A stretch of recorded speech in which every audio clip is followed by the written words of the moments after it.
Bismillahirrahmanirrahim. Alhamdulillah nahmaduhu wa nasta'inuhu wa nastaghfiruh. Wa na'udzu billahi min shururi anfusina wa min sayyiati a'malina. Man yahdihillahu fala mudilla lahu wa man yudlil fala hadiya lahu. Asyhadu an la ilaha illallah wahdahu la syarika lah. Wa asyhadu anna Muhammadan abduhu wa rasuluh la nabiyya ba'dah. Allahumma salli wa sallim ala nabiyyina Muhammad wa ala alihi wa sahbihi ajma'in, amma ba'd. Hadirin dan hadirat serta para pemirsa yang saya hormati, Assalamualaikum warahmatullahi wabarakatuh. Waalaikumsalam. Alhamdulillah, kita bersyukur kehadirat Allah Azza wa Jalla. Ternyata doa yang kita ucapkan setelah selesai salat subuh, Allahumma inni as'aluka ilman nafi'a, ternyata dikabulkan oleh Allah dengan memberi kita peluang dan kesempatan untuk menambah ilmu lagi pada pagi ini yang berkaitan dengan akidah Ahlus Sunnah wal Jamaah.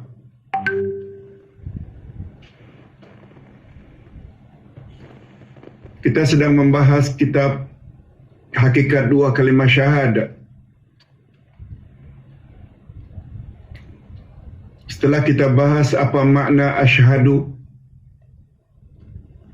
ada 5 makna asyhadu. Bukan setakat aku bersaksi, tapi asyhadu juga membawa makna a'taqidu, aku berkeyakinan, a'lamu, aku benar-benar mengetahui, a'tarifu, aku benar-benar iktiraf, ukirru, aku benar-benar berjanji, dan yang kelima, ubayyinu, aku nyatakan apa yang aku ucap itu dalam bentuk tindak tanduk seharian. Itu sebabnya dua kalimah syahadat ada 3 rukunnya. Pertama, ucap dengan lidah, yang kedua, benarkan dengan hati, yang ketiga, laksanakan dengan anggota. Selanjutnya kita juga telah bahas tentang la ilaha illallah, kalimat tauhid. La ilaha illallah ada 2 rukun, yaitu nafi dan isbat. La ilaha illallah juga ada 7 syarat: ilmu, mahabbah, ikhlas, al-inqiyad, dan lain-lain. Nah, lanjutan daripada pengetahuan kita tentang rukun dan syarat la ilaha illallah, kalimat tauhid ini terbagi kepada 3. Dalam rangka kita mentauhidkan Allah, mengesahkan Allah, kita mengesahkan Allah dari 3 sudut, 3 angle.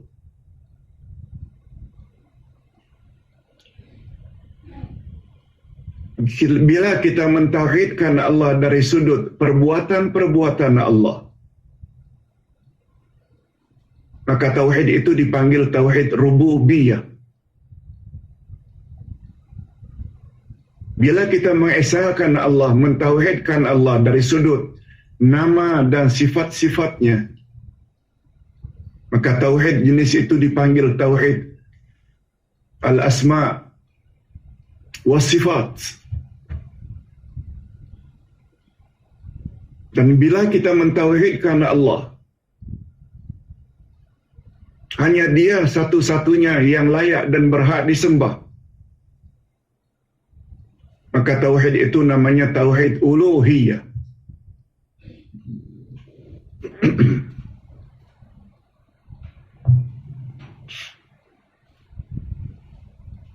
terus terang saja pembahagian 3 jenis tauhid ini tidak begitu familiar, tidak begitu terkenal di Nusantara. Tetapi bagi kita yang berpandukan Al-Quran dan As-Sunnah, sungguh banyak ayat-ayat Quranul Karim dan hadis-hadis Nabi sallallahu alaihi wasallam yang sahih-sahih belaka menyebut tentang 3 jenis tauhid ini.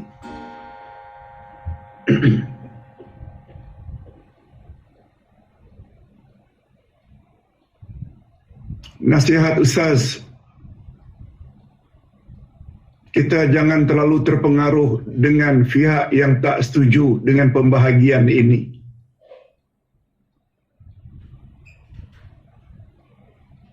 Ulama seluruh dunia mengakui akan adanya ketiga-tiga tauhid ini karena ia berlandaskan Quran dan sunnah Nabi sallallahu alaihi wasallam. Dan gara-gara atau disebabkan karena kabur tentang pembahagian ini, banyak dari kalangan umat Islam tanpa menyadari mereka telah terlibat dengan syirik. Nanti kita akan beri beberapa contoh. Okey. Siapa yang memiliki buku ini, sila lihat muka surat 94.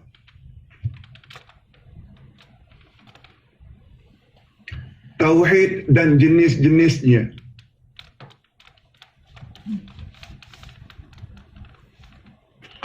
Tauhid maknanya mengesakan.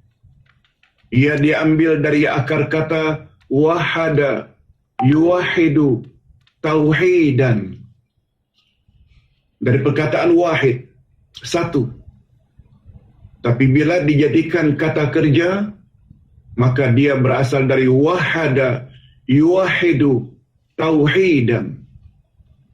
Sama dengan timbangan jawwada, memperelok, yujawwidu, tajwidan, tajwid maknanya memperelok bacaan Al-Quran dari sudut makhrajnya, matnya, dengungnya, idgham, ikhfa'nya, qalqalahnya. Maka ilmu itu dipanggil ilmu tajwid, memperelok bacaan Al-Quran. Tajwid timbangannya sama dengan tauhid, iaitu mengesakan. Mengesakan Allah dapat ditinjau dari beberapa sudut. Sama ada dari sudut perbuatan Allah,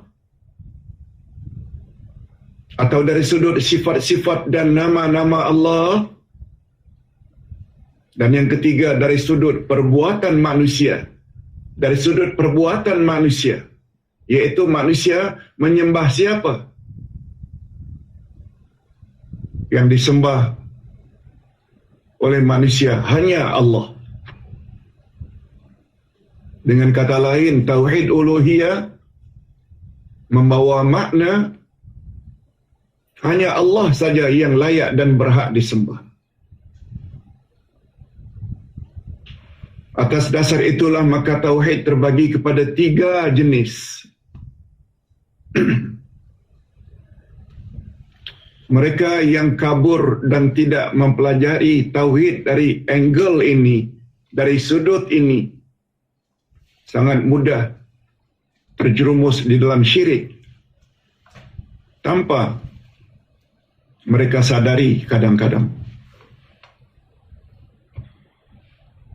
Okey, pertama tauhid rububiyah. Kita dah sebutkan tadi. Iaitu bila kita mentauhidkan Allah dari sudut perbuatan-perbuatan Allah. Bila ditanya, siapa yang mencipta langit dan bumi? Jawabnya Allah. Dan mencipta itu adalah perbuatan. Bila ditanya siapa yang menghidupkan dan mematikan makhluk, jawabnya Allah, tidak yang lain. Mematikan dan menghidupkan itu perbuatan. Siapa yang mentadbir alam ini? Jawabnya Allah, tidak yang lain. Tauhid jenis itu namanya tauhid rububiyah. Nanti kita akan bawa dalil-dalilnya dalam Al-Quran. Nah, bila kita mentauhidkan Allah dari sudut nama dan sifatnya,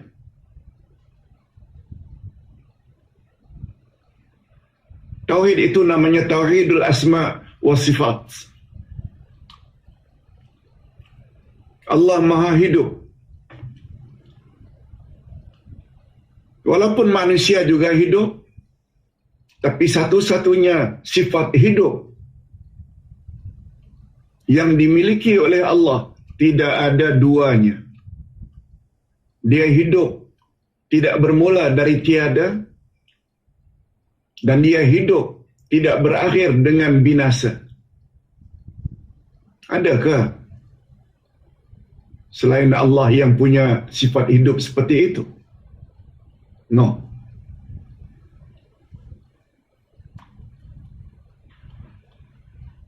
Allah Maha mengetahui. Guru-guru kita juga mengetahui, alim. Tapi samakah ilmu yang ada di sisi Allah sebagai sifat dengan ilmu yang ada pada tuan guru kita? No. Allah mengetahui yang dulu. Allah mengetahui yang sekarang. Allah juga mengetahui al-mustaqbal, future. Manusia pula mengetahui juga. Yang dulu, itu pun banyak yang dah lupa. Yang sekarang, yang future, jangankan setahun, 2 tahun, sebulan lagi, seminggu lagi, 5 minit lagi, seminit yang akan datang, pun kita tak tahu. Tauhid jenis itu namanya tauhidul asma wa sifat. Sehingga dikatakan oleh ulama akidah, sifat Allah dengan sifat makhluk boleh sama dari sudut lafaz, tapi beza dalam sudut makna. Allahu hayyun, Allah hidup. Al-ustazu hayyun, ustaz juga hidup. Boleh? Allahu mutakallimun, Allah berkata-kata. Wal ustazu mutakallimun, ustaz juga sedang berkata-kata. Boleh? Tapi terbatas hanya dalam lafaz. Tapi beza dalam makna. Di antara perbezaan mutakallim di sisi Allah dengan mutakallim di sisi makhluk, berkata-kata di sisi Allah bidunit tanafus. Allah berkata-kata terus-menerus tanpa bernafas, tanpa tarik nafas. Ustaz bercakap baru 10 minit. Sudah sekian banyak tarik nafas, keluar nafas, tarik nafas. Allah berkata-kata tanpa bernafas. Begitu kata ulama akidah.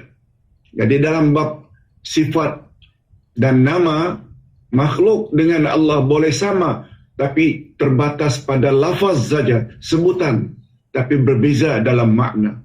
Okey, tauhid itu namanya tauhid asma wa sifat.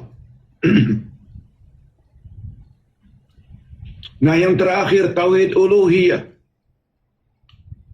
Tauhid ini yang paling mustahak, yaitu hanya Allah sahaja satu-satunya yang layak dan berhak disembah, tidak yang lain. Bila ada yang menyembah Allah juga menyembah selain Allah, syirik namanya. Satu-satunya dosa yang Allah berjanji tidak akan memaafkan bila dia syirik, tidak sempat tobat sebelum matinya. Okey.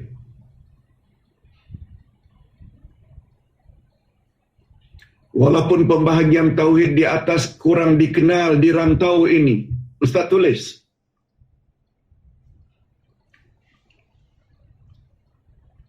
Sebab Ustaz pernah memberi ceramah di hadapan guru-guru seluruh Malaysia pada satu masa dulu.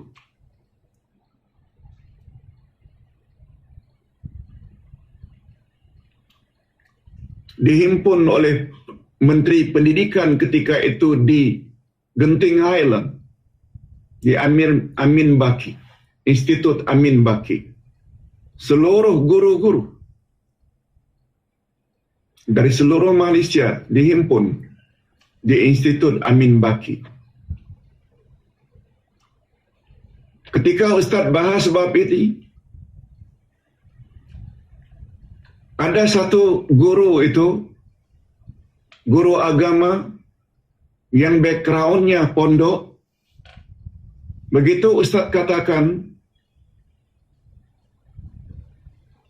Abu Jahal, Abu Lahab juga ada tauhid. Oh, dia betul-betul marah. Ustaz kata Abu Jahal punya tauhid.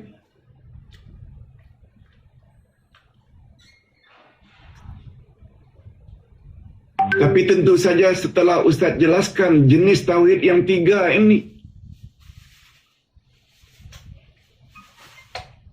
karena mereka tidak memahami ada pembahagian ini, lalu mereka bantah, mana mungkin Abu Jahal itu punya tauhid. Ustaz jawab, tunggu dulu. Ustaz kan tadi ada sebut Abu Jahal itu ada tauhid rububiyah. Allah sebut dalam Al-Quranul Karim. Allah yang sebut dalam Al-Quranul Karim. Ustaz baca. A'udzubillahi minasyaitanir rajim.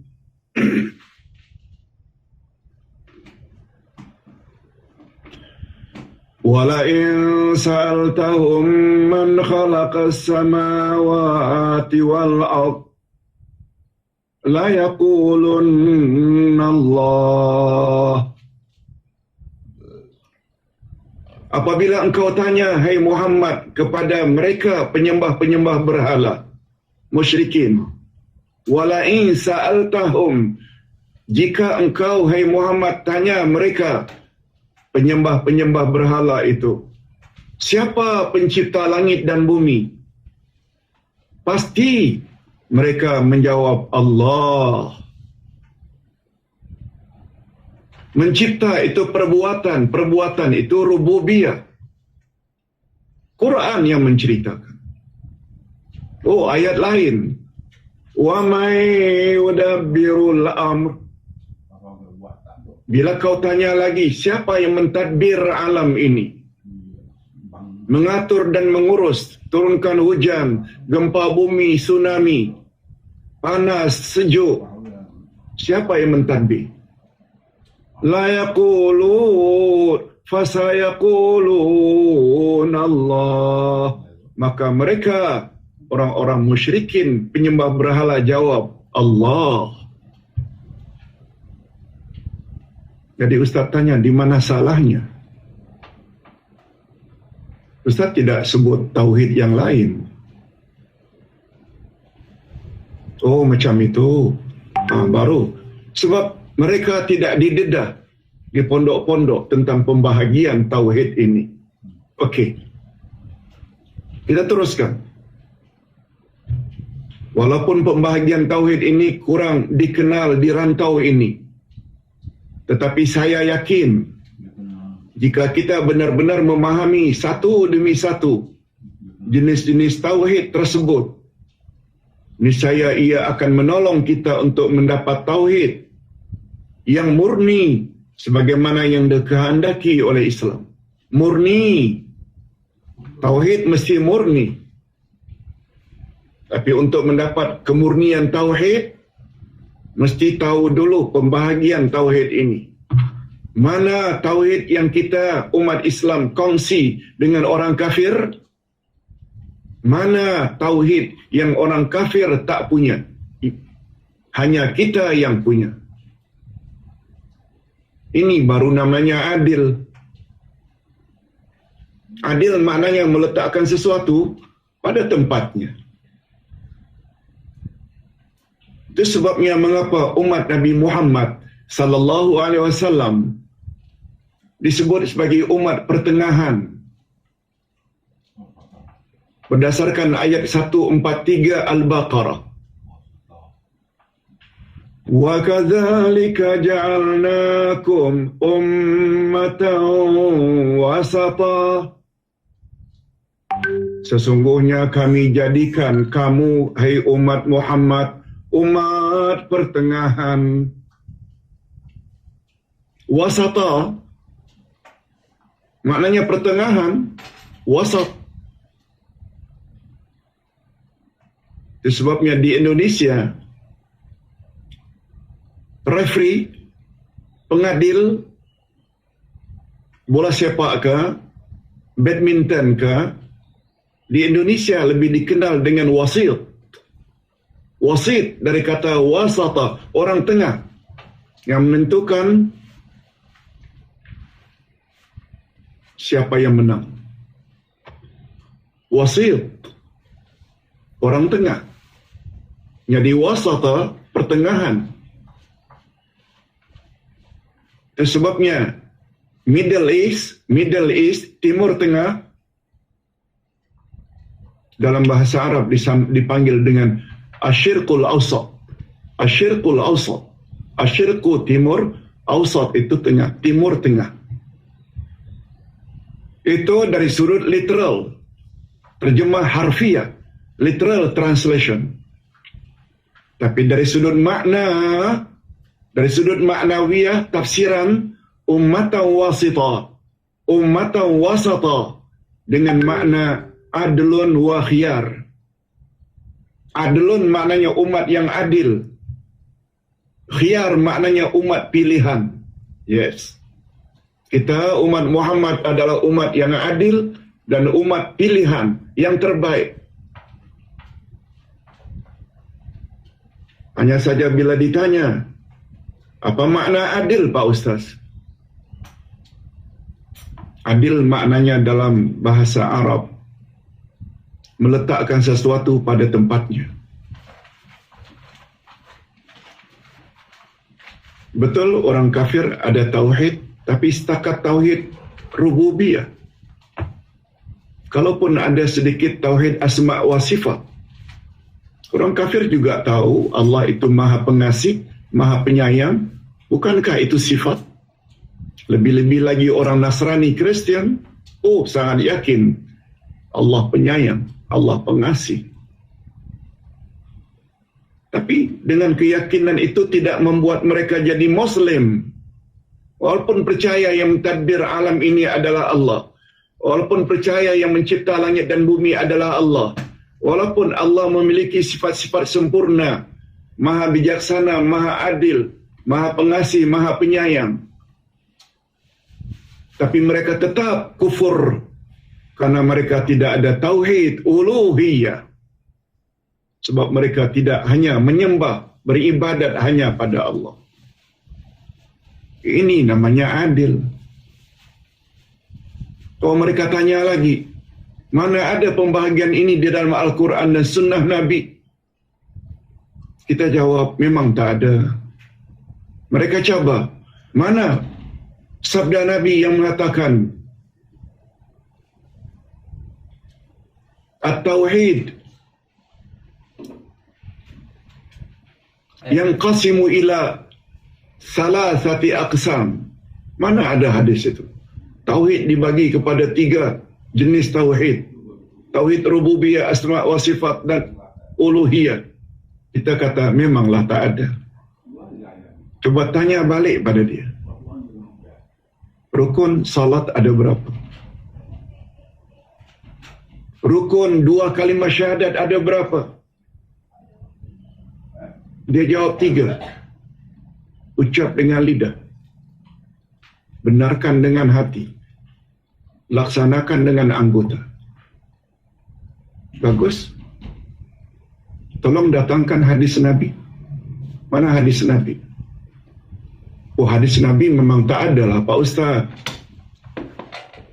Tapi kan itu berdasarkan kajian para ulama. Setelah mereka kaji dan kaji, akhirnya mereka menyimpulkan karena 2 kalimah syahadat mesti diucap. 2 kalimah syahadat mesti diyakini tanpa ragu dengan hati. Dan tuntutan 2 kalimah syahadat mesti dilaksanakan. Itu kan inisiatif ulama akidah untuk memudahkan pemahaman bagi orang awam. Oh, macam itu. Mengapa yang itu boleh, yang ini tak boleh? Dalil begitu lengkap dalam Al-Quranul Karim tentang tauhid rububiyah, tentang tauhid asma wa sifat, tentang tauhid uluhiyah. Langsung dia terdiam. Oleh sebab itu, hadirin dan hadirat, malah ada mereka yang sangat benci dengan pembahagian ini, lalu mendakwa tauhid dibagi 3 ni sama dengan pahaman Trinity dari kalangan orang-orang Kristian. Na'udzubillah.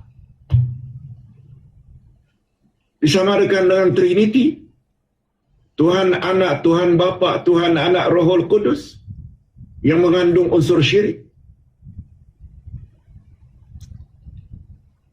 Bagi Ustaz, ini semua karena kekurangan pemahaman terhadap Al-Quran dan Sunnah Nabi, dan tidak mengambil akidah itu dari Al-Quran, tapi hanya semata-mata dari akal, rasional, logik. Inilah bahayanya. Okey, sekarang kita ada masa lebih kurang 40 minit nak bahas dengan lebih detail lagi ketiga-tiga jenis tauhid ini. Bagi pandangan Ustaz, boleh setuju, boleh tidak, pelajaran kita pagi ini ni sangat mustahak. Bila ditanya mengapa Pak Ustaz? Mengapa? Karena semua rasul yang diutus oleh Allah Subhanahu wa taala, Allah bertujuan untuk membimbing umat manusia, kaum masing-masing, agar mentauhidkan Allah. Ini tertera pada ayat 56 dari surat Az-Zariyat. Wa ma khalaqtul jinna wal insa illa liya'budun. Aku tidak jadikan jin dan manusia melainkan agar mereka beribadat kepadaku.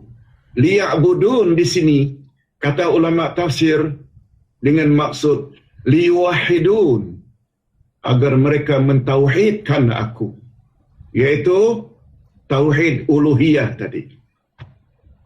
Aku tidak cipta manusia dan jin kecuali agar mereka beribadat hanya padaku. Nah, ibadat hanya padaku maknanya mentauhidkan aku, yaitu tauhid uluhiyah, yang nama lainnya tauhid ibadat.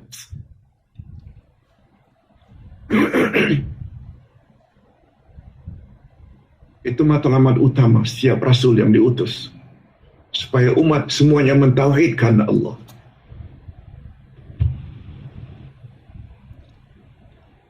Itu sebabnya Nabi Muhammad sallallahu alaihi wasallam pernah sebut, man kana akhiru kalamihi la ilaha illallah dakhalal jannah.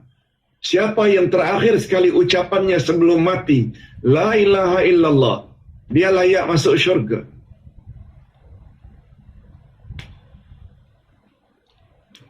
Itu sebabnya Nabi Muhammad dalam hadis yang lain menyebut, La ilaha illallah miftahul jannah. La ilaha illallah itu adalah kunci syurga. Sedangkan la ilaha illallah itu adalah kalimat tauhid. Kandungan utama la ilaha illallah adalah tauhid uluhiyah. Nanti kita akan sebut. Okey, sekarang kita ingin jelaskan dengan detail terperinci tentang masing-masing tauhid yang 3 ini supaya tidak ada kebimbangan. Tauhid rububiyah. Rububiyah berasal dari perkataan Rabb. Artinya yang mencipta, yang memiliki, yang memelihara, yang mengurus. Jadi tauhid rububiyah ialah keyakinan seseorang bahawa Allah saja yang mencipta alam ini. Allah saja yang menurunkan rezeki, yang mencipta alam ini, menurunkan rezeki, menurunkan hujan. Allah memelihara dan mengatur seluruh alam. Allah yang menghidupkan dan mematikan. Pokoknya yang menjadi pembahasan jenis tauhid ini adalah perbuatan-perbuatan Allah.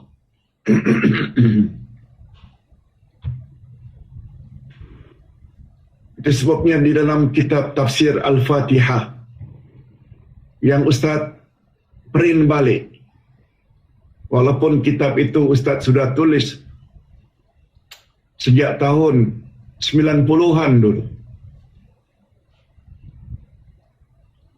Kalau tak salah 98.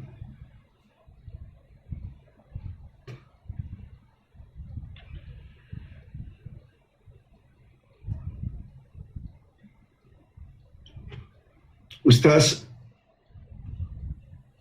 cetak balik buku itu dengan beberapa tambahan dan sangat mustahak. Buku tafsir Al-Fatihah ini untuk kita miliki. Sebab dia mengandung makna yang luar biasa. Apa hikmahnya ayat ini, ayat ini, ayat ini yang apabila kita fahami, insya-Allah akan menolong khusyuk kita dalam salat. Sebab satu-satunya surah yang menjadi rukun mesti dibaca dalam salat adalah Al-Fatihah. La salata liman lam yaqra' bi Fatihatil kitab. Tidak sah salat orang yang tidak membaca surat Al-Fatihah. Mengapa begitu istimewa surah tersebut? Rupanya dia penuh dengan rahasia-rahasia yang apabila kita sadari ketika salat boleh menolong untuk khusyuk, lebih konsentrasi.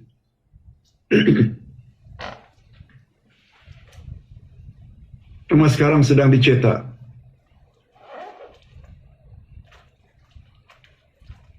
Hadirin dan hadirat rahimakumullah. Kita ambil satu ayat saja. Alhamdulillahi Rabbil Alamin. Alhamdulillah segala puji-pujian milik Allah. Allah yang mana? Rabbil Alamin. Rabb itu ada 5 makna. Malik,